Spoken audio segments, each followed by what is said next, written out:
ನಂತರ ಪ್ರಚಾರಕರಾಗಿ ಸೇರಿಕೊಂಡು ಶಿವಮೊಗ್ಗ ವಿಭಾಗದ ಜವಾಬ್ದಾರಿಯನ್ನು ಹೊತ್ತು ಅವರು ನಿರ್ವಹಿಸಿದ ಕೆಲಸ ನಿಜವಾಗಲೂ ಶ್ಲಾಘನೀಯ. ತರುಣರ ನಡುವೆ ಸಾಕಷ್ಟು ಜನಪ್ರಿಯತೆಯನ್ನು ಹೊಂದಿರುವ ಇವರು ಎಡೆಬಿಡದ ಓದುಗಾರರು, ಪ್ರಭಾವಿ ಭಾಷಣಕಾರರು. ತಮ್ಮ ಸಾಮರ್ಥ್ಯ ಬಲದಿಂದಲೇ ಭಾಜಪದ ರಾಜ್ಯ ಸಂಘಟನಾ ಕಾರ್ಯದರ್ಶಿ ಹುದ್ದೆಗೇರಿದ ಇವರು ಪ್ರಸ್ತುತ ಪಕ್ಷದ ರಾಷ್ಟ್ರೀಯ ಸಹ ಸಂಘಟನಾ ಕಾರ್ಯದರ್ಶಿಯಾಗಿ ಜವಾಬ್ದಾರಿಯನ್ನು ನಿರ್ವಹಿಸುತ್ತಿದ್ದಾರೆ.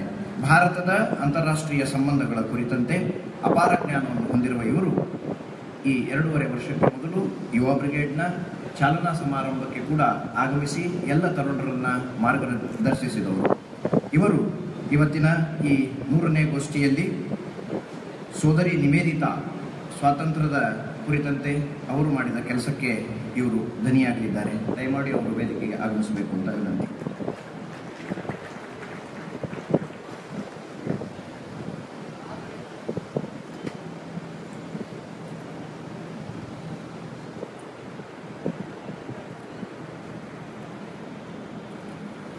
ಭಾರತದ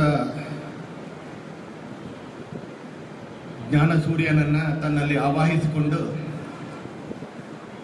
ಪಶ್ಚಿಮದ ದಿಗಂತದ ಎಲ್ಲೆಡೆ ವೇದಾಂತದ ಬಲದ ಮೇಲೆ ಈ ದೇಶದ ಕುರಿತು, ಈ ಮಣ್ಣಿನ ಕುರಿತು, ಈ ಮಣ್ಣಿನ ವಿಚಾರದ ಕುರಿತು, ಆ ವಿಚಾರದ ಬಲದಿಂದ ಮೂಡಿರ್ತಕ್ಕಂಥ ಜೀವನದ ಮಹಾತ್ಮ್ಯವನ್ನು ಕುರಿತು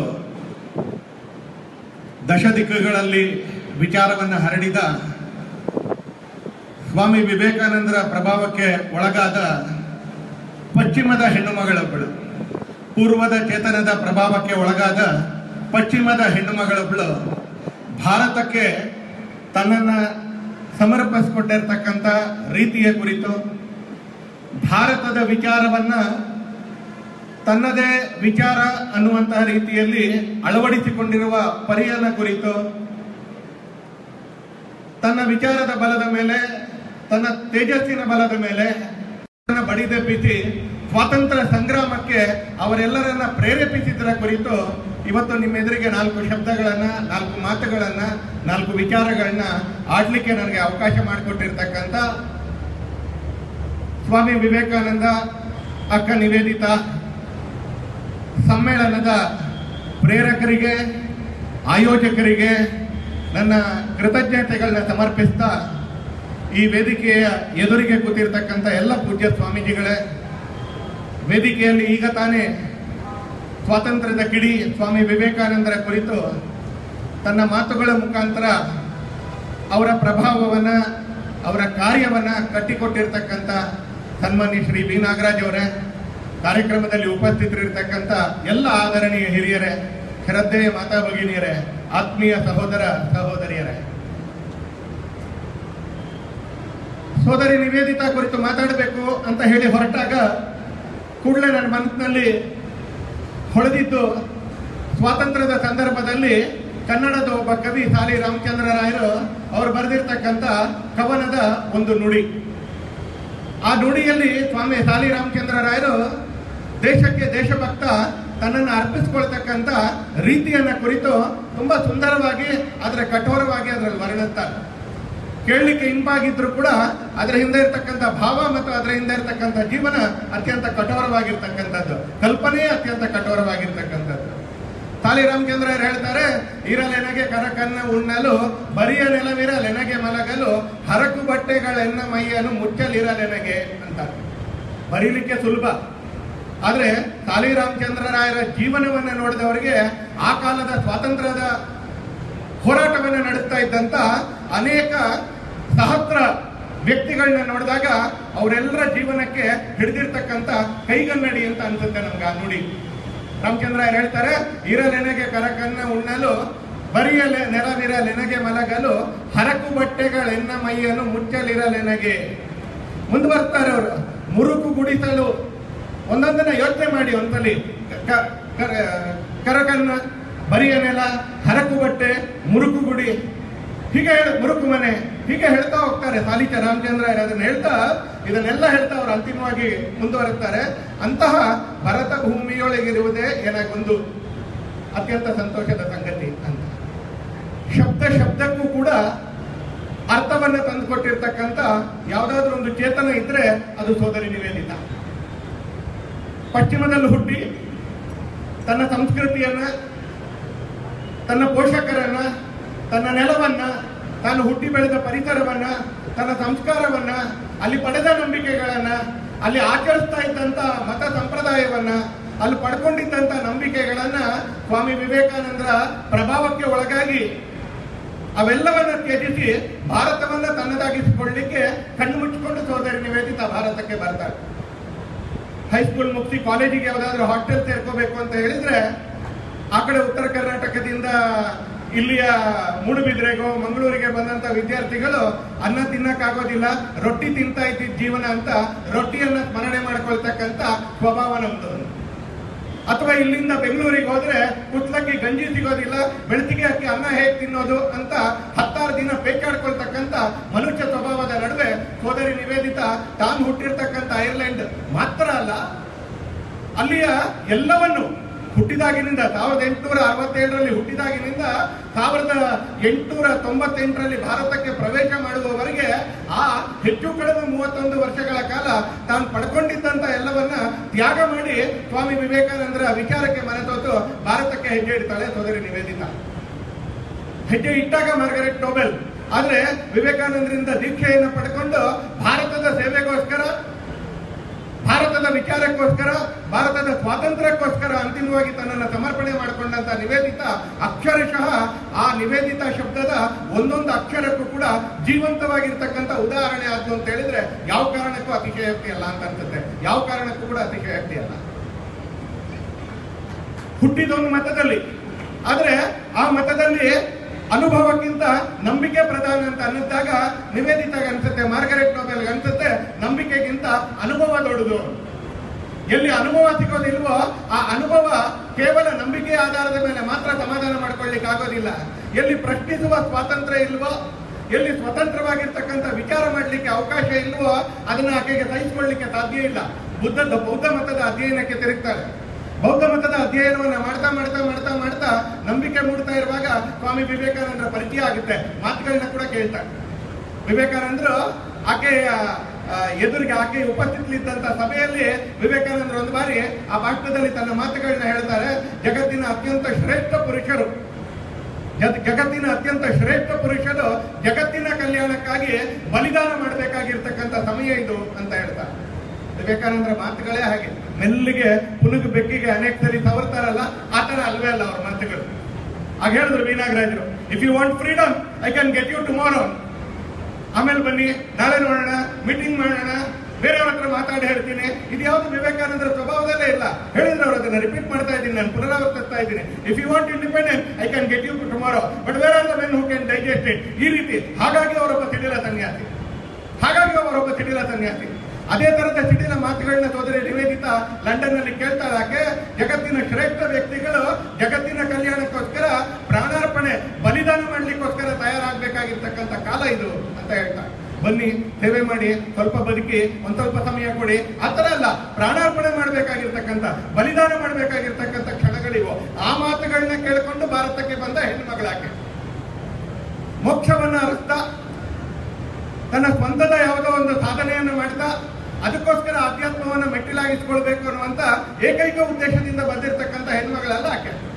ಸ್ವಾಮೀಜಿಯವರ ದೇಹಾಂತಿ ಆದ ನಂತರ 1902 ನಂತರ ಅದರ ಮುಂದಿನ 9 ವರ್ಷಗಳ ಕಾಲ ಸೋದರಿ ನಿವೇದಿತಾ ಈ ದೇಶದಲ್ಲಿ ಅಕ್ಷರಶಃ ಇವತ್ತು ನನ್ನ ಭಾಷಣಕ್ಕೆ ಕೊಟ್ಟಿರ್ತಕ್ಕಂಥ ಆ ತಲೆಬರಹ ಏನಿದೆ ಅದೇ ರೀತಿಯಲ್ಲಿ ಆಕೆ ಧಗಧಗಿಸುವ ಸ್ವಾತಂತ್ರ್ಯ ಜಾಲ. ವೀನಾಗರಾಜರು ಮಾತಾಡ್ತಾ ಅನೇಕ ವ್ಯಕ್ತಿಗಳು ಸ್ವಾಮಿ ವಿವೇಕಾನಂದರಿಂದ ಯಾರು ಪ್ರೇರಿತರಾಗಿದ್ರು ಅವರ ಹೆಸರುಗಳನ್ನ ಹೇಳಿದ್ರು ಅಂತಾನೆ. ಅದೇ ತರನೇ 20ನೇ ಶತಮಾನದ ಮೊದಲ 10 ವರ್ಷದಲ್ಲಿ, 20ನೇ ಶತಮಾನದ ಮೊದಲ ದಶಕದಲ್ಲಿ ಸೋದರಿ ನಿವೇದಿತಾರಿಂದ ಪ್ರೇರಣೆ ಪಡ್ಕೊಳ್ಳದೆ ಇರ್ತಕ್ಕಂಥ ಯಾವೊಬ್ಬರ ಮಹಾಪುರುಷರು ಈ ದೇಶದಲ್ಲಿ ಇಲ್ಲ ಅಂತ ಹೇಳಿದ್ರೆ ನಿವೇದಿತಾ ಸಾಮರ್ಥ್ಯ ಏನು ಅಂತ ಯೋಚನೆ ಮಾಡಿ, ನಿವೇದಿತಾ ತೇಜಸ್ ಏನು ಅಂತ ಯೋಚನೆ ಮಾಡಿ. ಎಲ್ಲಿ ಐರ್ಲೆಂಡ್, ಎಲ್ಲಿ ಲಂಡನ್ ನಲ್ಲಿ ಸ್ವಾಮಿ ವಿವೇಕಾನಂದರ ಭಾಷಣ, ಎಲ್ಲಿ ತನ್ನ ಎಲ್ಲವನ್ನು ಕೂಡ ಸ್ಮರಣೆ ಮಾಡಿಕೊಂಡ್ರೆ ಕಣ್ಣುಗಳ ಕೆಲವು ಸಲ ಮಂಜಾಗ್ತಾವ. ಅದನ್ನ ನೆನಪು ಮಾಡಿಕೊಂಡ್ರೆ ಡಾರ್ಜಿಲಿಂಗ್ ನಲ್ಲಿ ಸೋದರಿ ನಿವೇದಿತಾ ಸಮಾಧಿ ಇದೆ. ಆ ಸಮಾಧಿಯ ಮೇಲ್ಗಡೆ ಏನು ಕಲ್ಲನ್ನ ಕೂಡಿಸ್ತಾರೆ, ಅನೇಕ ಕಡೆ ನಮ್ಮ ಸಂಪ್ರದಾಯಗಳಲ್ಲೂ ಕೂಡಿಸ್ತಾರೆ, ಎಪಿಟಾಪ್ ಅಂತ ಕರೀತಾರೆ ಅದಕ್ಕೆ.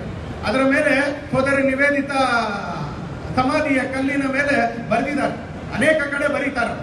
ಅದರಲ್ಲಿ ಯಾವುದೋ ವಚನಗಳನ್ನೋ ಯಾವುದೋ ಪದ್ಯಗಳನ್ನೋ ಇನ್ಯಾವುದೋ ವಾಕ್ಯಗಳನ್ನೋ ಬರೀತಾರೆ. ಹುಟ್ಟು ಯಾವತ್ತಾಯ್ತು, ಸಾವು ಯಾವತ್ತಾಯ್ತು ಅಂತ ಅನೇಕ ಸರಿ ಬರೀತಾರಂತ. ಆದ್ರೆ ಸೋದರಿ ನಿವೇದಿತಾ ಎಲ್ಲಿ ಆಕೆಯನ್ನು ಸಮಾಧಿ ಮಾಡಲಾಗಿದೆಯೋ ಅಲ್ಲಿರ್ತಕ್ಕಂಥ ಸಮಾಧಿಯ ಕಲ್ಲಿನ ಮೇಲೆ ಬರೀತಾರೆ, here reposes sister Nivedita, here reposes sister Nivedita who gave her everything to India ಅಂತ ಬರೀತಾರೆ. ಅರ್ಥ ಮಾಡ್ಕೊಳ್ಳಕ್ಕೂ ಕೂಡ ಬಹಳ ಕಷ್ಟ. ಆ ಎವ್ರಿಥಿಂಗ್ ಅಂದ್ರೆ ಏನು ಅನ್ನೋದನ್ನ ಅರ್ಥ ಮಾಡ್ಕೊಳ್ಳಿಕ್ಕೂ ಕೂಡ ಆ ಮಟ್ಟದ ಹತ್ತಿರ ಹತ್ತಿರ ಹತ್ತಿರ ಹೋಗ್ಲಿಲ್ಲ ಅಂದ್ರೆ ಬಹಳ ಕಷ್ಟ ಆಗ್ತಕ್ಕಂತ ಒಂದು ಶಬ್ದ ಅದು. ಹಿಯರ್ ರಿಪೋಸಸ್ ಸೋದರಿ sister Nivedita who gave her everything to India ಅಂತ ಹೇಳ್ಬೇಕಾದ್ರೆ ಆಕೆ ಈ ದೇಶದ ಸೇವೆಗೋಸ್ಕರ ನನ್ನ ಎಲ್ಲವನ್ನೂ ಸಮರ್ಪಿಸಿದ್ಲ, ಎಲ್ಲವನ್ನೂ ಸಮರ್ಪಿಸಿದ್ಲು. ಕತೆ ಹೇಳ್ತಾರೆ ಒಂದ್ ಕಡೆ, ಹೆಣ್ಣು ಮಕ್ಕಳಿಗೆ ಶಾಲೆ ತೆಗಿಬೇಕು ಅಂತ ಹಣ ಸಂಗ್ರಹಕ್ಕೆ ಅಂತ ಹೋದ್ರೆ ಕಲ್ಕತ್ತಾದಲ್ಲಿ ಒಬ್ಬ ಜಮೀನ್ದಾರ ಬೆಳಿಗ್ಗೆ ಡೊನೇಷನ್ ಕೇಳಕ್ ಬಂದಿದ್ಯಾ ಅಂತ ಹೇಳಿ ಕಪಾಲ ಕೊಡಿತಾನಂತೆ. ಕೇಳಿದೀನಿ ಕಥೆಯನ್ನ. ಕಪಾಲ ಕೊಡಿತಾನೆ. ವಿದೇಶದಿಂದ ಬಂದಿದ್ದಾಳೆ, ಭಾರತದ ಕೆಲಸ ಮಾಡಬೇಕು ಅಂತ ಬಂದಿದ್ದಾಳೆ. ತನ್ನೂರಿನ ಹೆಣ್ಣು ಮಕ್ಕಳಿಗೆ ಶಾಲೆ ಅಲ್ಲ, ಕಲ್ಕತ್ತಾದಲ್ಲಿರ್ತಕ್ಕಂಥ ಹೆಣ್ಣು ಮಕ್ಕಳಿಗೆ ಶಾಲೆ, ಬಡ ಹೆಣ್ಣು ಮಕ್ಕಳಿಗೆ ಶಾಲೆ. ಸ್ತ್ರೀ ಶಿಕ್ಷಣ ಅನ್ನೋದು ಕನಸಿನ ಮೂಟೆಯಾಗಿದ್ದಂತ ದಿನಗಳಲ್ಲಿ ಆ ಬಡ ಹೆಣ್ಣು ಮಕ್ಕಳಿಗೆ ಶಾಲೆ ತೆಗಿಬೇಕು ಅಂತ ಅದಕ್ಕೋಸ್ಕರ ಅನುದಾನ ಪಡ್ಕೊಳ್ಳಿಕ್ಕೆ, ಡೊನೇಷನ್ ಪಡ್ಕೊಳ್ಳಿಕ್ಕೆ ಅಂತ ಆಕೆ ಜಮೀನ್ದಾರನ ಮನೆಗೆ ಹೋದ್ರೆ ಆಕೆ ಸಿಕ್ಕಿದ್ದು ಬೆಳಿಗ್ಗೆ ಕಪಾಲಕ್ಕೊಂದು ಏಟು ನಮ್ಸಲಿ. ನಾನು ನೀವು ಯಾರಾದ್ರೂ ಆ ಜಾಗದಲ್ಲಿ ಇದ್ದಿದ್ರೆ ಸ್ವಲ್ಪ ಕಲ್ಪನೆ ಮಾಡ್ಕೊಳ್ತಿ, ಏನ್ ಮಾಡ್ತಿತ್ತು ಏನ್ ಮಾಡ್ತಿತ್ತು. ಸಿಕ್ಕಾಪಟ್ಟೆ ಅಭಿಮಾನ ಇದ್ದಿದ್ರೆ ವಾಪಸ್ ಹೊಡಿತಿದ್ದ, ಸ್ವಲ್ಪ ಅಭಿಮಾನ ಕಡಿಮೆ ಆಗಿದ್ದಿದ್ರೆ ವಾಪಸ್ ತಿರ್ಕೊಂಡು ಬರ್ತಿದ್ದ ಒಂದ್ಸಲಿ. ಆದ್ರೆ ಆ ಕೆಲಸದಲ್ಲಿ ಇರ್ತಿದ್ವಾ ಆಮೇಲೆ ಅಂತ ಒಂದ್ಸಲಿ ಆಲೋಚನೆ ಮಾಡಿ, ಆ ಕೆಲಸ ಮುಂದುವರೆಸ್ತಿದ್ವಾ ಅಂತ ಆಲೋಚನೆ ಮಾಡಿ. ಆದ್ರೆ ಕಣ್ಣಲ್ಲಿ 2 ಹನಿ ನೀರನ್ನ ತುಳುಕಿದ್ದಂತ ಸೋದರಿ ನಿವೇದಿತಾ ನೆನಪು ಮಾಡ್ಕೊಳ್ತಾಳೆ, ನಾನು ಯಾಕೆ ಬಂದಿದ್ದು ಅಂತ. ನಾನು ಸನ್ಮಾನಕ್ಕೋಸ್ಕರ ಬಂದಿದ್ದಲ್ಲ, ನನ್ನನ್ನು ಯಾರೋ ಪ್ರಶಂಸೆ ಮಾಡ್ಲಿಕ್ಕೆ ಅಂತ ಬಂದಿದ್ದಲ್ಲ, ನನ್ನನ್ನು ಯಾರೋ ಗುರುತಿಸ್ತಾರೆ ಅಂತ ಬಂದಿದ್ದಲ್ಲ, ನನಗೆಲ್ಲ ಪ್ರಶಸ್ತಿ ಕೊಡ್ತಾರೆ ಅಂತ ಬಂದಿದ್ದಲ್ಲ. ನನ್ನ ತಾಯಿ ಭಾರತಿಗೆ ಸಮರ್ಪಿತವಾಗಿರ್ತಕ್ಕಂಥವಳು. ಹಾಗಾಗಿ ನನಗೆ ಸ್ವಾಮೀಜಿ ನಿವೇದಿತಾ ಅಂತ ನಾಮಕರಣ ಮಾಡಿದ್ದಾಳೆ. ನೆನಪು ಮಾಡ್ಕೊಳ್ತಾರೆ. ತಲೆಯನ್ನ ಎತ್ತಿ ಆ ಜಮೀನ್ದಾರನ ಕಣ್ಣಲ್ಲಿ ಕಣ್ಣಿಟ್ಟು ಕೇಳ್ತಾಳೆ, ನನಗೇನೋ ಕಪಾಲಕ್ಕೊಂದು ಏಟ್ ಕೊಟ್ಟೆ, ಆ ಬಡ ಹೆಣ್ಣು ಮಕ್ಕಳಿಗೆ ಏನ್ ಕೊಡ್ತೀಯಾ ಅಂತ ಕೇಳ್ತಾಳೆ. ನನಗೇನೋ ಕಪಾಲಕ್ಕೆ 2 ಏಟ್ ಕೊಟ್ಟೆ, ಆದ್ರೆ ಆ ಬಡ ಹೆಣ್ಣು ಮಕ್ಕಳಿಗೆ ಏನ್ ಕೊಡ್ತೀಯಾ ಅಂತ ಕೇಳಿದಾಗ ಮನಸ್ಸು ವಿಚಲಿತ ಆಗಿರ್ತಕ್ಕಂಥ ಆ ಜಮೀನ್ದಾರ ಆ ಶಾಲೆಯನ್ನೇ ಒಪ್ಕೊಳ್ತಾನೆ, ನಡೆಸೋದಕ್ಕೆ ಒಪ್ಕೊಳ್ತಾನೆ ಅಂತ ಕತೆ ಹೇಳ್ತಾಳೆ. ಅದೇ ರೀತಿಯಲ್ಲಿ ಅಮೆರಿಕಕ್ಕೆ ಪ್ರವಾಸ ಹೋದಾಗ ಇಷ್ಟು ಹೀನಾಯವಾಗಿ ಅಮೆರಿಕದಲ್ಲಿ ಇರ್ತಕ್ಕಂಥ ಶ್ರೀಮಂತ ಗೃಹಸ್ಥರು ಮತ್ತು ಗೃಹಿಣಿಯರು, ಯುವತಿಯರು ಈಕೆಯನ್ನು ಹಂಗಿಸ್ತಾರೆ. ಭಾರತದ ಸ್ವಾಮೀಜಿಗಳ ಬಗ್ಗೆ ಹಂಗಿಸ್ತಾರೆ, ಭಾರತದ ಪದ್ಧತಿಗಳ ಬಗ್ಗೆ ಹಂಗಿಸ್ತಾರೆ, ಭಾರತದ ದೇಶವನ್ನು ಹಂಗಿಸ್ತಾರೆ. ಆ ಎಲ್ಲವನ್ನು ಹಂಗಿಸ್ತಾ ಇರ್ಬೇಕಾದ್ರೂ ಕೂಡ ಒಂದು ಚೂರು ಕೂಡ ವಿಚಲಿತ ಆಗದೆ ತಾನು ಬಂದಿರ್ತಕ್ಕಂಥ ಕೆಲಸವನ್ನ ಸಾಧಿಸ್ಕೊಂಡು ನಿವೇದಿತಾ ಭಾರತಕ್ಕೆ ಬರ್ತಾರೆ.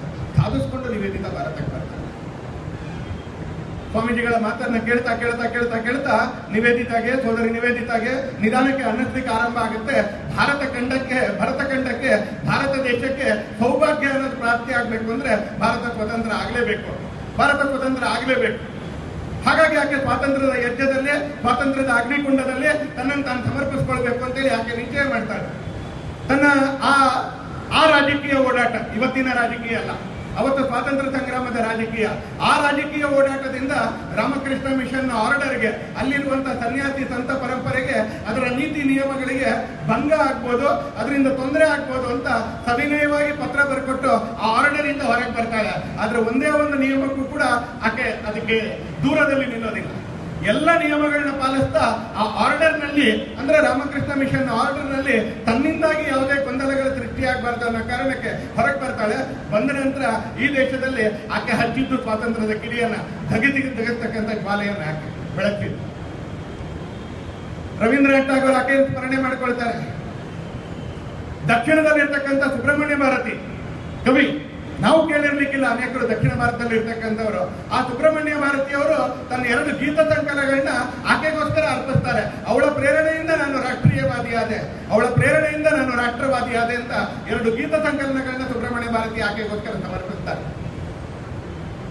ಧರ್ಮ ಸಂಸ್ಕೃತಿಯ ಜೊತೆಗೆ ವೈಜ್ಞಾನಿಕ ಮನೋಭಾವವನ್ನು ಹೊಂದಿರತಕ್ಕಂಥ ಒಂದು ಸಮನ್ವಯ ದೃಷ್ಟಿ ಸೋದರಿ ನಿವೇದಿತಾ. ಆ ಸಮನ್ವಯ ದೃಷ್ಟಿ ಜೊತೆಗೆ ಜಗದೀಶ್ ಚಂದ್ರ ಬೋಸ್ರ ಮನಸ್ಸಿನಲ್ಲಿ ವಿಜ್ಞಾನದ ಜೊತೆಗೆ ಭಾರತದಲ್ಲಿ ವಿಜ್ಞಾನ ಹರಡಬೇಕು ಅನ್ನುವಂಥ ಪ್ರಜ್ಞೆ ಮೂಡಿಸ್ತಾರೆ. ಎಷ್ಟರ ಮಟ್ಟಿಗೆ ಅಂತ ಹೇಳಿದ್ರೆ ಇವತ್ತು ಪ್ರದರ್ಶನಿ ತೋರಿಸ್ತಾ ಇರಬೇಕಾದ್ರೆ ಚಕ್ರವರ್ತಿ ಅವರು ಹೇಳ್ತಿದ್ರು, ಸೋದರಿ ನಿವೇದಿತಾ ಮರಣದ ನಂತರ ಜಗದೀಶ್ ಚಂದ್ರ ಬೋಸ್ ಮತ್ತು ಅವರ ಕುಟುಂಬದಲ್ಲೂ ಕೂಡ ಅನೇಕ ರೀತಿಯ ಅನಾರೋಗ್ಯಗಳು ನಿರ್ಮಾಣ ಆಗ್ತವೆ. ಅಷ್ಟು ಭಾವನಾತ್ಮಕ ಸಂಬಂಧ ಎರಡು ಕುಟುಂಬಗಳದ್ದು, ಆ ಕುಟುಂಬದ್ದು ಮತ್ತು ಸೋದರಿ ನಿವೇದಿತಾ ಅಷ್ಟು ಹಂಚ್ಕೊಳ್ತಾರೆ.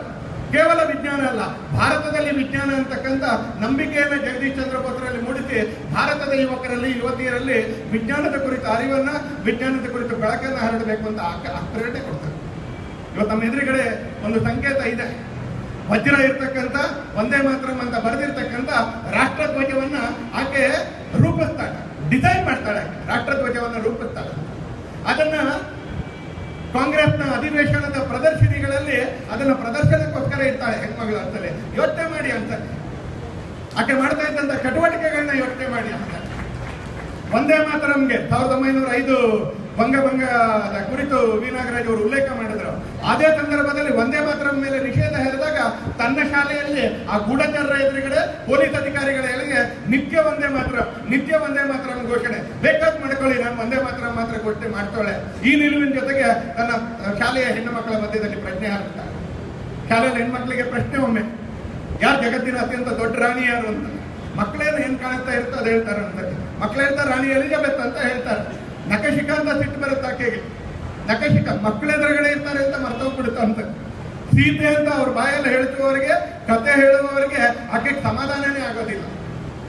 ಯಾವುದೋ ಒಂದು ಆಹ್ವಾನ ಪತ್ರಿಕೆ ಕೊಡಬೇಕು ಅಂತ ಆರ್ಯ ಸಮಾಜದವ್ರು, ನಾನು ಹೇಳ್ತಾ ಇದ್ದೀನಿ ನೆನ್ಪು ಮಾಡಿಕೊಟ್ಟು, ನಮ್ದೆಷ್ಟವ್ರು ನಮ್ಮ ದೇಶದ ಸಂಸ್ಕೃತಿಯಲ್ಲಿ ಮಿಂದು ಎದ್ದಿರ್ತಕ್ಕಂಥ ಒಂದು ವ್ಯವಸ್ಥೆ, ಅದು ತುಂಬಾ ದೊಡ್ಡ ವ್ಯವಸ್ಥೆ ನಮ್ಮ ದೇಶದಲ್ಲಿ. ಆ ಆರ್ಯ ಸಮಾಜದವರು ಈಕೆ ಸ್ವರೂಪವನ್ನು ನೋಡೋ ಏನೋ ಗೊತ್ತಿಲ್ಲ ಮೇಡಮ್ ಸಾಹಿಬಾ ಅಂತ ಕರೀತಾರಂತ. ಈಕೆ ನೋಡಿ ಅಂತಲ್ಲಿ ಮೇಡಮ್ ಸಾಹಿಬಾ ಅಂತ ಕರೀತಾರೆ. ಸೋದರಿ ನಿವೇದಿತಾ ತಿರುಗಿ ನೋಡಿದಾಗ ಒಂದು ಪುಸ್ತಕದಲ್ಲಿ ಬರೀತಾರೆ, ಆ ಮೇಡಮ್ ಸಾಹಿಬಾ ಅಂತ ಹೇಳಿದ ಕೂಡಲೇ ಆಕೆ ತಿರುಗಿ ನೋಡಿದ ರೀತಿಗೆ ಆ ಆರ್ಯ ಸಮಾಜದಿಂದ ಬಂದಿರತಕ್ಕಂಥ ಸ್ವಯಂ ಸೇವಕರಿಗೆ, ಕಾರ್ಯಕರ್ತರಿಗೆ ನಾವೇನೋ ದೊಡ್ಡ ಅಪರಾಧ ಮಾಡ್ಬಿಟ್ಟಿದೀವಿ ಅಂತ ಅನ್ನಿಸ್ದಾಗುತ್ತೆ. ಏನು ಅಂತ ಗೊತ್ತಾಗೋದಿಲ್ಲ. ನಿಧಾನಕ್ಕೆ ತನ್ನನ್ನು ಶಾಂತ ಮಾಡ್ಕೊಂಡು ಆಕೆ ಹೇಳ್ತಾಳೆ, ಅದ್ರ ಬದಲು ಸಹೋದರಿ ಅಂತ ಹೇಳಿದ್ರೆ, ಸಿಸ್ಟರ್ ಅಂತ ಹೇಳಿದ್ರೆ I will be more honoured ಅಂತ ಹೇಳ್ತಾಳೆ. ಸಣ್ಣದು ಅನ್ಕೊಂತಾರೆ. ಯಾರಾದ್ರೂ ಕೈ ಕೊಡ್ಬೇಕು ಅಂತ ಬಂದಾಗ ನಮಗ್ ಕೈ ಕೊಟ್ಟು ಕೂಡಲೇ ನಾವು ಸಿವಿಲೈಟ್ ಅಂತ ಅನ್ಸುತ್ತೆ ನಮ್ಗೆ. ನಮಸ್ಕಾರ ಮಾಡ್ರಿ ಅಂತ ಹೇಳಿದ್ರೆ, ಏನ್ರಿ ನೀವು ಭಕ್ತ ಇತ್ತೀಚೆಗೆ, ಇಲ್ದಿದ್ರೆ ನೀವು ಕಮ್ಯುನಿಸ್ಟ್ ನೀವು ಕೋಮುವಾದಿ, ನೀವು ಈ ತರ ಹೇಳ್ತಾ ಹೋಗ್ತಾರ ಅಂತಲೇ. ಅರೆ ನಮ್ದೊಂದು ನಂಬಿಕೆ ನಮಸ್ಕಾರ ಮಾಡೋದಂತಾನೆ. ಯಾರು ಬೇಕಾದ್ರೂ ಕೈ ಕೊಡ್ಲಿ, ನಾವು ನಮಸ್ಕಾರ ಮಾಡ್ತೀವಿ ಅಂತಕ್ಕಂಥ ನಂಬಿಕೆ ಇರ್ಬೇಕಾಗಿರ್ತಕ್ಕಂಥ ಜನಾಂಗ ನಮ್ದು. ಆದ್ರೆ ನಮ್ಗೆ ಅದನ್ನ ತೋರಿಸ್ಕೊಟ್ಟಿದ್ ಯಾರು ಅಂತ ಕೇಳಿದ್ರೆ ಸೋದರಿ ನಿವೇದಿತಾ. ಮೇಡಮ್ ಸಾಹಿಬಾ ಅಂತ ಹೇಳಿದ್ರೆ ಸಹಿಸ್ಕೊಳ್ಳಿಕ್ಕೂ ತಯಾರಿರ್ಲಿಲ್ಲ. If you call me sister, if you call me ಸಹೋದರಿ, I will be more honoured ಅಂತಾಳ. I will be more honoured ಅಂತ. ನಾಗ್ಪುರದಿಂದ ಕೆಲವು ಯುವಕರು ಬರ್ತಾರೆ. ಸೋದರಿ ನಿವೇದಿತಾ ಬಹಳ ದೊಡ್ಡದಾಗಿರ್ತಕ್ಕಂಥ ಹೆಸರು. ಆ ಯುವಕರು ದೇಶಭಕ್ತ ಯುವಕರು, ಒಂದು ಸ್ವಲ್ಪ ಯೋಚನೆ ವ್ಯತ್ಯಾಸವಿದ್ದಂತ ದೇಶಭಕ್ತ ಯುವಕರು. ಅವರೇನು ಐಷಾರಾಮಿ ಯುವಕರು ಅಂತಲ್ಲ. ಒಂದು ಕ್ರಿಕೆಟ್ ಪಂದ್ಯಾವಳಿಯ ಉದ್ಘಾಟನೆಯ ಇನ್ವಿಟೇಷನ್ ಕೊಡಕ್ಕೆ ಆಕೆ ಬರ್ತಾರೆ. ಸೋದರಿ ನಿವೇದಿತಾ ಕೊಡುತ್ತಾ ವಿನಯದಿಂದ ತಗೊಂಡ ಮೇಲೆ ಆಕೆ ನಿಧಾನಕ್ಕೆ ಮಾತು ಶುರು ಮಾಡ್ತಾರೆ. ಎಲ್ಲ ಯೋಜನೆ ಆಗ್ಬಿಟ್ಟಿದ್ಯಾ, ನಡೆಸ್ತಿದ್ರೆ ಏನಾಗುತ್ತೆ ಅವ್ರಿಗೆ ಅರ್ಥ ಆಗೋದಿಲ್ಲ. ಕ್ರೀಡಾಕೂಟದ ಉದ್ಘಾಟನೆಗೆ ಸೋದರಿ ನಿವೇದಿತಾ ಕರೀಲಿಕ್ಕೆ ಬಂದಿದ್ದಾರೆ, ನಡೆಸ್ತಿದ್ರೆ ಏನಾಗುತ್ತೆ ಅಂತ. ಸುಮಾರು ಒಂದು 8-10 ನಿಮಿಷಗಳ ಆಕೆಯ ಮಾತುಕತೆಯಲ್ಲಿ ಆ ಇಡೀ ಇನ್ವಿಟೇಷನ್ ಪ್ರಿಂಟ್ ಮಾಡಿದ್ದೇ ವೇಟ್ ಅನ್ನುವಾಗಿ ಮಾಡಿ ಸೋದರಿ ನಿವೇದಿತಾ ಆ ಕ್ರಿಕೆಟ್ ಪಂದ್ಯಾವಳಿಯನ್ನು ಯುವಕರು ರದ್ದು ಮಾಡಿ ಭಾರತದ ಕ್ರೀಡಾಕೂಟದ ಪ್ರಶಸ್ತಿ ವಿತರಣಾ ಸಮಾರಂಭಕ್ಕೆ ಬರಕ್ಕೆ ಒಪ್ಕೋತಾರೆ. ಆ ಯುವಕರು ಆ ಕಡೆ ಹೋಗಿ ಇಡೀ ಕ್ರೀಡಾಕೂಟದ ಚೌಕಟ್ಟನ್ನೇ ಬದಲಾಯಿಸ್ತಾರೆ. ಸ್ವದೇಶಿ ವಸ್ತುಗಳ ಮಾರಾಟ ಇರ್ಬೋದು, ರಾಷ್ಟ್ರಧ್ವಜದ ವಿನ್ಯಾಸ ಇರ್ಬೋದು, ಭಾರತೀಯ ವಿಜ್ಞಾನಕ್ಕೆ ಪುಟ ಕೊಟ್ಟಿದ್ದಿರ್ಬೋದು, ಭಾರತೀಯ ಕಲೆಗೆ ಪ್ರೋತ್ಸಾಹ ಕೊಟ್ಟಿದ್ದಿರ್ಬೋದು, ಭಾರತೀಯ ಹೆಣ್ಣು ಮಕ್ಕಳ ಬಗ್ಗೆ ಅಪಾರವಾಗಿರ್ತಕ್ಕಂಥ ಶ್ರದ್ಧೆ ನಿರ್ಮಾಣ ಮಾಡಿದ್ದಿರ್ಬೋದು, ಭಾರತದ ಕಲೆ, ಪರಂಪರೆ, ವಿಜ್ಞಾನ ಇವುಗಳ ಕುರಿತು ಎಲ್ಲೆಡೆ ತನ್ನ ನಂಬಿಕೆಗಳನ್ನ ಪಡಿಗೂಡಿಸುವಂತ ರೀತಿಯಲ್ಲಿ ಜೀವನ ನಡೆಸಿದ್ದಿರ್ಬೋದು. ಇವತ್ತು ಸೋದರಿ ನಿವೇದಿತಾ ನಮ್ಗೊಂದು ರೀತಿಯಲ್ಲಿ ಧ್ರುವತಾರೆ ಅಂತ ಹೇಳಿದ್ರೆ ಏನು ಕೂಡ ತಪ್ಪಿಲ್ಲ. ಎಂಥ ಕಾಲದಲ್ಲಿ ಧ್ರುವತಾರೆ ಅಂತ ಹೇಳಿದ್ರೆ ಅದು ಈಗಿನ ತರ ಸ್ವಲ್ಪ ಜಾಗೃತಿ ಕಾಣ್ತಾ ಇದ್ದಂತ ದಿನಗಳಲ್ಲ ಅವು. ಈಗ ಸ್ವಲ್ಪ ಈ ತರದ ವಿಚಾರಗಳನ್ನ ಹೇಳಿದ್ರೆ ಈ ತರದ ಒಂದು ಸಾರ್ಥಕ ಸಂಜೆ ನಿರ್ಮಾಣ ಆಗುತ್ತೆ. ಕರ್ನಾಟಕದಾದ್ಯಂತದಿಂದ ರ್ಯಾಲಿ ಮಾಡಿಕೊಂಡು ಸ್ವಾಮಿ ವಿವೇಕಾನಂದರ ಬಗ್ಗೆ ಕೇಳಲಿಕ್ಕೆ, ಅಕ್ಕ ನಿವೇದಿತಾ ಬಗ್ಗೆ ತಿಳ್ಕೊಳ್ಳಿಕ್ಕೆ ಇವತ್ತು ಕರ್ನಾಟಕದಾದ್ಯಂತದಿಂದ ಸಾವಿರಾರು ಜನ ತರುಣರು ಬರ್ತಾರೆ. ಜಾಸ್ತಿ ಅಲ್ಲ, ತುಂಬಾ ಅಲ್ಲ, ಸಮಾಧಾನ ಆಗುವಷ್ಟಲ್ಲ, ಓವರ್ವೆಲ್ಮಿಂಗ್ ಅಲ್ಲ, ಆದ್ರೆ ಒಂದಷ್ಟು ರೆಸ್ಪಾನ್ಸ್ ಅಂತೂ ಇದೆ, ಇವತ್ತು ಒಂದಷ್ಟು ಪ್ರತಿಕ್ರಿಯೆ ಅಂತೂ ಇದೆ. ಆದ್ರೆ ಸೋದರಿ Nivedita you call me sister, I will be more honoured ಅಂತ ಹೇಳಿದ ದಿನಗಳು ಎಂತಾವು ಅಂತ ಕೇಳಿದ್ರೆ, ಭಾರತದ ಬಹಳ ಬಹಳ ದೊಡ್ಡ ಮನುಷ್ಯರು ಇಂಗ್ಲಿಷ್ನವ್ರು ಪಾದ ಮುಟ್ಟಿ ನಮಸ್ಕಾರ ಮಾಡಿ ಅವ್ರು ಕೊಟ್ಟಂತ ಕೆಲವು ಕನ್ಸೆಷನ್ಗಳನ್ನ ಬಹಳ ದೊಡ್ಡದು ಅಂತ ತಲೆ ಮೇಲೆ ಹೊತ್ಕೊಳ್ತಾ ಇದ್ದಂತ ದಿನಗಳು. It was not today. ಅಥವಾ ಸ್ವಾತಂತ್ರ್ಯಕ್ಕೆ ತುಂಬಾ ರಭಸದ ಬಂದಂತ 30 ಅಥವಾ 40 ದಶಕದ ದಿನಗಳಲ್ಲ. 1900 ಯೋಚನೆ ಮಾಡಿ, ಸ್ವಾಮೀಜಿ ತೀರ್ಕೊಂಡಿದ್ದು 1902, ಈಕೆ ತೀರ್ಕೊಂಡಿದ್ದು 1911.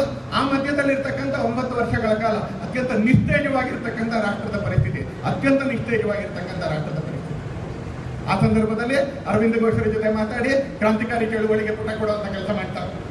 ಹೇಳಿದ್ರಾಗ ಅನುಶೀಲನ ಸಮಿತಿಯನ್ನ ಸ್ವಾಮಿ ವಿವೇಕಾನಂದರ ಪ್ರಭಾವದ ಮೇರೆಗೆ ನೀವು ಭಾರತದ ಕ್ರಾಂತಿಕಾರಿ ಹೋರಾಟದ ಚರಿತ್ರೆಯನ್ನ ನೀವು ತೆಗೆದು ನೋಡಿದ್ರೆ ಅದರಲ್ಲಿ ಅನುಶೀಲನ ಸಮಿತಿಗೆ ಒಂದು ತನ್ನದೇ ಆಗಿರ್ತಕ್ಕಂಥ ಪ್ರತ್ಯೇಕವಾಗಿರ್ತಕ್ಕಂಥ ಸ್ಥಾನ. It was an institution in it self for revolutionary. It was an institution in it self.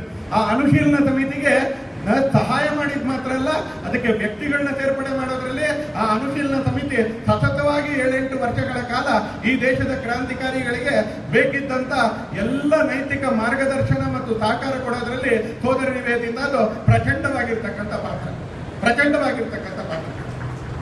ಕಾಂಗ್ರೆಸ್ನಲ್ಲಿ ತೀವ್ರಗಾಮಿಗಳದು ಮತ್ತು ಮಂದಗಾಮಿಗಳದು ಸಂಘರ್ಷ ಆರಂಭ ಆಗುತ್ತೆ. ಕೈ ಮುಗಿದು ಸ್ವಾತಂತ್ರ್ಯ ಬೇಡಬೇಕು ಅಂತ ಹೇಳೋದು ಒಂದ್ ಕಡೆಯಿಂದ, ಸ್ವಾತಂತ್ರ್ಯ ನನ್ನ ಜನ್ಮಸಿದ್ಧ ಹಕ್ಕು ಅಂತ ಹೇಳದಂತ ತಿಲಕರು ಇನ್ನೊಂದ್ ಕಡೆ ಇದೆ. ಈ ಸಂದರ್ಭದಲ್ಲಿ ಆಕೆ ಒಂದು ಹಿಂದುತ್ವದ ಬಗ್ಗೆ ಭಾಷಣ ಮಾಡ್ತಾರೆ. ಲಾಲ್ ಬಾಲ್ ಪಾಲ್ ಹೆಸರು ನಾವೆಲ್ಲರೂ ಕೂಡ ಕೇಳಿದೀವಿ. ಅದರಲ್ಲಿ ಪಾಲ್ ಒಬ್ರು ಬಿಪಿನ್ ಚಂದ್ರ ಪಾಲ್. ಆ ಬಿಪಿನ್ ಚಂದ್ರ ಪಾಲ್ ಆ ಸಭೆಯಲ್ಲಿ ಇರ್ತಾರೆ. ಆಕೆಗೆ ವಿಷಯ ಕೊಟ್ಟಿದ್ದು dynamic Hindu religion, dynamic religion ಅಂತ. ಆ ಭಾಷಣ ಮುಗಿದ ಮೇಲೆ ಬಿಪಿನ್ ಚಂದ್ರ ಪಾಲ್ 1 ನಿಮಿಷ ಅಂತ ಹೇಳಿ ಬರ್ತಾರಂತೆ ಅವ್ರ ಸಭೆಯಲ್ಲಿ. ಅವ್ರು ಹೇಳ್ತಾರಂತೆ, ಇವತ್ತು ನಾನು ಭಾಷಣ ಕೇಳಿದ್ದು ಡೈನಮಿಕ್ ರಿಲಿಜಿಯನ್, ಡೈನಮೈಟ್ ರಿಲಿಜಿಯನ್ ಅಂತ ಸಂಶಯ ಆಗ್ತಾ ಇದೆ. Our religion is both dynamic and dynamite ಅಂತ ನನ್ಗೆ ಖುಷಿ ಆಗ್ತಾ ಇದೆ ಅಂತ ಹೇಳ್ತಾರೆ. ಒಂದು ನಿಸ್ತೇಜವಾಗಿರ್ತಕ್ಕಂಥ ವಿಚಾರ ಅಲ್ಲ ಭಾರತದ, ನಿಸ್ತೇಜವಾಗಿರ್ತಕ್ಕಂಥ ವಿಚಾರ ಅಲ್ಲ. ಕೇವಲ ತನ್ನ ಮೋಕ್ಷಕ್ಕೆ ಮಾತ್ರ ಪರಿಶ್ರಮ ಪಡುವಂತಹ ಒಂದು ಪರಂಪರೆಯನ್ನ ಈ ದೇಶದ ಸಂಪ್ರದಾಯಗಳಾಗ್ಲಿ, ಸಂಸ್ಕೃತಿ ಆಗ್ಲಿ, ವಿಚಾರ ಆಗ್ಲಿ ಅದು ನಿರ್ಮಾಣನೇ ಮಾಡಲಿಲ್ಲ ಆ ತರದ ವ್ಯವಸ್ಥೆಯನ್ನ ಅಂತ. ಆತ್ಮನೋ ಮೋಕ್ಷಾರ್ಥಂ ಜಗದ್ದಿತಾಯಕ ಅಂತ ಹೇಳಿದಂತ ಜಗತ್ತಿದು ಅಂತ ಹೇಳಿದಂತ ಮಣ್ಣಿದು ಅಂತ. ಮೋಕ್ಷ ಯಾಕೆ ಬೇಕು ಅಂತ ಕೇಳಿದ್ರೆ, ಆ ಮೋಕ್ಷ ಬೇಕಾಗಿರೋದು ಜಗತ್ತಿನ ಹಿತಕ್ಕೆ ಅಂತ ಹೇಳಿರ್ತಕ್ಕಂಥ ಅವನ್ನೆಲ್ಲ ಇದು. ನಾವೆಲ್ಲರೂ ಶ್ಲೋಕ ಕೇಳಿದೀವಿ, ತ್ಯಜೇದೇಕಂ ಕುಲತ್ಯಾರ್ತೆ ಗ್ರಾಮಸ್ಯಾರ್ತೆ ಕುಲಂ ತ್ಯಜೆ ಗ್ರಾಮಂ ಜನಪದಸ್ಯಾರ್ತೆ ಅಂತ ಹೇಳ್ತಾ ಹೋಗ್ತಾರೆ ಈ ದೇಶದ ಹಿರಿಯರು. ಒಬ್ಬ ವ್ಯಕ್ತಿ ತ್ಯಾಗ ಮಾಡಬೇಕಾಗುತ್ತೆ. ಯಾವುದಕ್ಕೋಸ್ಕರ? ತ್ಯಜೇದೇಕಂ ಕುಲತ್ಯಾರ್ತೆ. ಒಂದು ಕುಟುಂಬ ಮೇಲೆ ಬರಬೇಕು ಅಂತ ಹೇಳಿದ್ರೆ ಒಂದು ವ್ಯಕ್ತಿ ತನ್ನ ಪ್ರಾಣವನ್ನ ತ್ಯಾಗ ಮಾಡಬೇಕಾಗುತ್ತೆ. ನಾವೆಲ್ಲರೂ ಕೆರೆಗೆ ಹಾರ ಪದ್ಯವನ್ನ ಕೇಳಿದೀವಿ ಅಂತ. ಗ್ರಾಮಸ್ಯಾರ್ತೆ ಕುಲಂ ತ್ಯಜೆ. ಒಂದು ಕುಟುಂಬವನ್ನ ತೊರಿಬೇಕಾಗುತ್ತೆ, ಒಂದು ಗ್ರಾಮಕ್ಕೆ ಒಳ್ಳೇದಾಗಬೇಕು ಅಂತ ಹೇಳಿದ್ರೆ. ಸಣ್ಣ ಸೊಸೆ ಭಾಗೀರಥಿ ಊರಿಗೆ ಕೆರೆಗೆ ನೀರು ಬೇಕು ಅಂತೇಳಿ ತಾನು ಪ್ರಾಣಾರ್ಪಣೆ ಮಾಡ್ತಾಳೆ. ಒಂದು ಗ್ರಾಮ ಬೇಕಂದ್ರೆ ಅಲ್ಲಿ ಇರ್ತಕ್ಕಂಥ ಒಂದು ಕುಟುಂಬವನ್ನ ಬಲಿ ಇದು ಮಾಡ್ಬೇಕಾಗುತ್ತೆ, ಸಮರ್ಪಣೆ ಮಾಡ್ಕೋಬೇಕಾಗುತ್ತೆ ನಮ್ಮನ್ನ ನಾವು ಅಂತ. ಹಾಗೆ ಸೋದರಿ ನಿವೇದಿತಾ ಈ ದೇಶಕ್ಕೋಸ್ಕರ, ಈ ದೇಶದ ಸ್ವಾತಂತ್ರ್ಯಕ್ಕೋಸ್ಕರ, ಈ ದೇಶದ ವಿಚಾರಕ್ಕೋಸ್ಕರ ತನ್ನನ್ನು ತಾನು ಸಮರ್ಪಣೆ ಮಾಡ್ಕೊಳ್ಳಿಲ್ವಾ ಅಂತ ಕೇಳಿದ್ರೆ 100ಕ್ಕೆ 150ರಷ್ಟು ಆಕೆ ತನ್ನನ್ನು ತಾನು ಸಮರ್ಪಣೆ ಮಾಡ್ಕೊಳ್ತಾಳೆ. ಆ ಸಮರ್ಪಣೆ ಮಾಡ್ಕೊಳ್ತಕ್ಕಂಥ ದಾರಿಯಲ್ಲಿ ಆಕೆ ಹರಡ್ತಾ ಹೋಗಿದ್ದು ಈ ದೇಶದ ಬಗೆಗಿನ ಜ್ಞಾನ ಜ್ಯೋತಿಯನ್ನ. ಒಂದೇ ಒಂದು ವಾಕ್ಯವನ್ನ ಆಕೆ ಹೇಳಿರ್ತಕ್ಕಂಥ ಒಂದೇ ವಾಕ್ಯವನ್ನ ಓದಿ ನಾನು ನನ್ನ ಮಾತನ್ನ ಮುಕ್ತಾಯ ಮಾಡುವಂತ ಪ್ರಯತ್ನ ಮಾಡ್ತೀನಿ. ನಾನು ಎಷ್ಟು ನಂಬಿಕೆ ತಾನೇ ಭಾರತ ಆಗ್ಬಿಡ್ತಾನೆ ಅಂತ ಒಬ್ಬ ಲೇಖಕರು ಒಂದ್ ಕಡೆ ಆಕೆ ಬಗ್ಗೆ ಹೇಳ್ತಾರೆ. ನಿವೇದಿತಾ ಯಾರು ಅಂದ್ರೆ, ನಿವೇದಿತಾ ತಾನೇ ಭಾರತ ಆಗ್ಬಿಡ್ತಾಳೆ. ಹೋಗ್ತಾ ಹೋಗ್ತಾ ಹೋಗ್ತಾ ಹೋಗ್ತಾ ಆಕೆ ಮತ್ತು ಭಾರತ ಅಂತ ಹೇಳುವ ಸ್ಥಿತಿ ಬರೋದಿಲ್ಲ. ಹಿ ಹರ್ಸೆಲ್ಫ್ ಬಿಕಮ್ ಇಂಡಿಯಾ. ಆಕೆ ಒಂದ್ ಕಡೆ ಭಾರತದ ಸ್ತ್ರೀಯರ ಬಗ್ಗೆ ಆಕೆ ಹೇಳ್ತಾರೆ. ತುಂಬಾ ಅಪಮಾನಕಾರಿಯಾಗಿರ್ತಕ್ಕಂಥ ವಾಕ್ಯಗಳನ್ನ ಕೇಳ್ತಾ ಇದ್ದಂತ ಸಂದರ್ಭದಲ್ಲಿ ವಿದೇಶದಲ್ಲಿ ಆಕೆ ಭಾರತದ ನಾರಿಯ ಕುರಿತು ಒಂದು ಮಾತನ್ನು ಹೇಳ್ತಾಳೆ ಅಂತಲೇ. ಯೋಚನೆ ಮಾಡಿ ಅಂತಲೇ ಈ ದೇಶದ ರಾಷ್ಟ್ರೀಯತೆಯ ಬಗ್ಗೆ, ಈ ದೇಶದ ಸಂಸ್ಕೃತಿಯ ಬಗ್ಗೆ ಆಕೆಗೆ ನಿರ್ಮಾಣ ಆಗಿದ್ದಂತ ಒಂದು ರೀತಿಯ ನಂಬಿಕೆ ಅದು ಯಾವ ತರದ್ದು ಅಂತ ನೀವೇ ನೋಡಿ ಅಂತಾರೆ. ಅವ್ರು ಹೇಳ್ತಾರೆ, what is the type of women we most admire. ಭಾರತದ ಬಗ್ಗೆ ಏನೋ ಕಂದಾಚಾರಗಳಿಂದ, ಅಂಧಾನುಕರಣೆಯಿಂದ ಅದು ಆಗ ಕೆಲವು ಕುಟುಂಬ ಸಂಸ್ಕೃತಿಯ ಒಳಗಡೆ ಇದ್ದಂತ ಅಂಧಾನುಕರಣೆಯಿಂದ ಆಗಿರ್ಬೋದು, ಅಥವಾ ಇವತ್ತು ಪಶ್ಚಿಮದ ಅಂಧಾನುಕರಣೆಯಿಂದ ಆಗಿರ್ಬೋದು, ಆ ತರದ ಬದುಕನ್ನ ನಿರೀಕ್ಷಿಸ್ತಕ್ಕಂಥ ಅನುಸರಿಸ್ತಕ್ಕಂಥ ಆದರ್ಶ ನಮ್ದಲ್ಲ, ಮಾದರಿ ನಮ್ದಲ್ಲ. ಹೇಳ್ತಾರಾಕೆ what is the type of women we must admire. ಈ ದೇಶ ಯಾವ ತರದ ಹೆಣ್ಣು ಮಕ್ಕಳನ್ನ, ಯಾವ ತರದ ಮಾದರಿಗಳನ್ನ, ರೋಲ್ ಮಾಡೆಲ್ಗಳನ್ನ ಈ ದೇಶ ತನ್ನ ಒಪ್ಕೊಂಡಿದೆ. ಮುಂದುವರೆಸ್ತಾಳಕ್ಕೆ, ಈ she strong, resourceful, inspired, fit for moments of crisis. ಇಂಥ ಹೆಣ್ಮಗಳ ನಮಗೆ ರೋಲ್ ಮಾಡೆಲ್. ಈ she strong, resourceful, inspired, fit for moments of crisis. Then have we not Rani Padmini? Have we not Jhansi Rani Lakshmibai? Have we not such women who gave their life for all this struggle? ನಾವು ಇಂಥ ಹೆಣ್ಮಕ್ಳನ್ನ ಆದರ್ಶ ಅಂತ ಅನ್ಕೊಂಡಿರೋದು. ಇವ್ರು ಯಾರು ಅಂಧಾನುಕರಣೆಯಿಂದ ಮೇಲೆ ಬರಲಿಲ್ಲ, ದೇಶಕ್ಕೋಸ್ಕರ ಮೇಲೆ ಬಂದ್ರ. Is she poet? Is she mystic? Is she saintly? Then we have Mirabai. ಆ ತರದ ಹೆಣ್ಣು ಮಕ್ಕಳನ್ನ ನಾವು ಅಡೋರ್ ಮಾಡ್ತೀವ, ಆ ತರದ ಸ್ತ್ರೀಯನ್ನ ನಾವು ಪೂಜಿಸ್ತೀವ. ಹಾಗಾದ್ರೆ ನಮ್ಮ ಹತ್ರ ಮೀರಾಬಾಯಿ ಇದ್ದಾಳೆ. Is she the queen? Great in admiration. Then we have Rani Ahilyabai. Then we have Rani Bhavani. Then we have Rani Janhavi. Antale. Is it wifehood which we dream that woman shares brightest? Then we have Sati Savitri, or even glorious Sita. Hage munduvartala. Is it maidenhood? Then there is Uma. And where is all the womanhood? ಜಗತ್ತಲ್ಲಿ ಅತ್ಯಂತ ಶ್ರೇಷ್ಠವಾಗಿರ್ತಕ್ಕಂಥ ಸ್ತ್ರೀತ್ವವನ್ನು ನಾವೇನಾದ್ರೂ ಆರಾಧಿಸ್ತೀವಿ ಅಂತಂದ್ರೆ ನಮ್ಮ ದೇಶದಲ್ಲಿ ಗಾಂಧಾರಿ ಇದೆ. ಪಶ್ಚಿಮದಿಂದ ಕಲಿಬೇಕು ಅನ್ನುವಂತ ಯಾವುದೇ ಸಂಗತಿಗಳು ಈ ದೇಶದಲ್ಲಿ ಇಟ್ಕೊಳ್ಳುವಂತ ಅವಶ್ಯಕತೆನೇ ಇಲ್ಲ. ಪಶ್ಚಿಮದ ಅನುಕರಣೆಯಿಂದ ಮೇಲೆ ಬರ್ತೀವಿ ಅಂತಕ್ಕಂಥ ಯಾವುದೇ ವಿಷಯವನ್ನು ನಾವು ಇಟ್ಕೊಳ್ತಕ್ಕಂಥ ಅವಶ್ಯಕತೆ ಇಲ್ಲ ಅನ್ನೋದನ್ನ ಸಾರ್ಥ ಸೋದರಿ ನಿವೇದಿತಾ ಈ ದೇಶದಲ್ಲಿ ಒಂದು ಪ್ರಚಂಡವಾಗಿರ್ತಕ್ಕಂಥ ಸ್ವಾತಂತ್ರ್ಯದ ಬಗೆಗಿನ ಒಂದು ತಹಬಯಸುವಿಕೆಯನ್ನು ಹರಡಿ ಆಕೆ 1911ರಲ್ಲಿ ಕಾಲವಾಗ್ತಾಳೆ. ಜೀವನದ ಕಡೇ ಉಸಿರಿನವರೆಗೂ ಕೂಡ ಆಕೆ ಪ್ರವಾಸ ಮಾಡಿದಂತ ರೀತಿ ನೋಡ್ಬೋದು. ಆಕೆ ಭಾಷಣಕ್ಕೋಸ್ಕರ ಹೋಗ್ತಾ ಹೋಗ್ತಾ ಹೋಗ್ತಾ ಪಡ್ತಾ ಇದ್ದಂತ ಶ್ರಮವನ್ನ ನಾವು ಗಮನಿಸಬಹುದು ಅಂತಾರೆ. ಆಕೆ ಬರೀತಾ ಇದ್ದಂತ ಪತ್ರಗಳನ್ನ, ಆಕೆಯ ವಿಚಾರಗಳನ್ನ ನೋಡಬಹುದು. ಆತ ಸಭೆಗಳಲ್ಲಿ ಮಾಡ್ತಾ ಇದ್ದಂತ ವಿಚಾರದ ಮಂಡನೆಯನ್ನ ನಾವು ನೋಡಬಹುದು. ಈ ದೇಶದ ಬೇರೆ ಬೇರೆ ನಾಯಕರುಗಳಿಗೆ, ಒಬ್ಬರಿಬ್ಬರಿಗಲ್ಲ, ಅದು ಜಗನ್ನಾಥ್ ಸರ್ಕಾರ ಇರ್ಬೋದು, ಜಗದೀಶ್ ಚಂದ್ರ ಬೋಸ್ ಇರ್ಬೋದು, ರವೀಂದ್ರನಾಥ್ ಟ್ಯಾಗೋರ್ ಇರ್ಬೋದು, ಸುಬ್ರಹ್ಮಣ್ಯ ಭಾರತಿ ಇರ್ಬೋದು, ಈ ತರ ಈ ದೇಶದ ನೂರಾರು ಮಹಾಪುರುಷರಿಗೆ ಆಕೆ ಕೊಡ್ತಾ ಇದ್ದಂತ ಪ್ರೋತ್ಸಾಹ ಇರ್ಬೋದು. ಈ ದೇಶಕ್ಕೋಸ್ಕರ ಪ್ರಾಣಾರ್ಪಣೆ ಮಾಡಲಿಕ್ಕೆ ತಯಾರಾಗಿದ್ದಂತ ಕ್ರಾಂತಿಕಾರಿಗಳಿಗೆ ಆಕೆ ಕೊಟ್ಟಿರ್ತಕ್ಕಂಥ ನೈತಿಕ ಸ್ಥೈರ್ಯ ಮಾತ್ರವಲ್ಲ, ಸೂಕ್ತವಾಗಿರ್ತಕ್ಕಂಥ ವ್ಯವಸ್ಥೆ ಇರ್ಬೋದು. ಸೋದರಿ ನಿವೇದಿತಾ ಈ ದೇಶದಲ್ಲಿ ಆ 20ರ ಶತಮಾನದ ಪ್ರಾರಂಭದ ದಿನಗಳಲ್ಲಿ ಒಂದು ಅದ್ಭುತವಾಗಿರ್ತಕ್ಕಂಥ ಸ್ವಾತಂತ್ರ್ಯದ ಜ್ವಾಲೆಯನ್ನ ಅದು ಪ್ರಜ್ವಲಿಸುವಂತೆ ಮಾಡಿ ಆಕೆ ಕಾಲವಾಗ್ತಾಳೆ. ಸ್ವಾಮಿ ವಿವೇಕಾನಂದರು ಒಂದ್ ಕಡೆ 1902ರವರೆಗೆ, ಇನ್ನೊಂದ್ ಕಡೆ ಸೋದರಿ ನಿವೇದಿತಾ 1911ರವರೆಗೆ ಅವರು ಮಾಡಿದಂತಹ ಮೂಲಭೂತವಾಗಿರ್ತಕ್ಕಂಥ ಕೆಲಸದ ಕಾರಣಕ್ಕೆ ನಾನು ನಂಬಿಕೆಯಿಂದ ಹೇಳ್ತೀನಿ. ನಾನು ಆ ಸಂದರ್ಭದ ಅನೇಕ ವಿಚಾರಗಳನ್ನ ಓದಿದ್ರ ಬಲದ ಮೇಲೆ ನಾನು ಹೇಳ್ತೀನಿ. ಇವತ್ತು ನಾನು ಮತ್ತು ನೀವು ಒಂದು ಸ್ವತಂತ್ರ ಭಾರತದಲ್ಲಿ ಕೂತ್ಕೊಂಡಿದ್ದೀವಿ ಅಂತ ಆದ್ರೆ ಅದಕ್ಕೊಂದು ಭದ್ರವಾಗಿರ್ತಕ್ಕಂಥ ಅಡಿಪಾಯವನ್ನ ಹಾಕಿಕೊಟ್ಟಿರ್ತಕ್ಕಂಥ ಯಾರಾದ್ರೂ ಇಬ್ರು ವ್ಯಕ್ತಿಗಳಿದ್ರೆ ಅದೊಬ್ರು ಸ್ವಾಮಿ ವಿವೇಕಾನಂದ, ಇನ್ನೊಬ್ರು ಸೋದರಿ ನಿವೇದಿತಾ ಅಂತಕ್ಕಂಥ ಮಾತನ್ನ ಅತ್ಯಂತ ಹೃದಯಪೂರ್ವಕವಾಗಿ ಹೇಳಿ ನನ್ನ ಮಾತನ್ನು ಮುಕ್ತಾಯ ಮಾಡ್ತೀನಿ. ಭಾರತ ಮಾತಾ ಕಿ ಜೈ.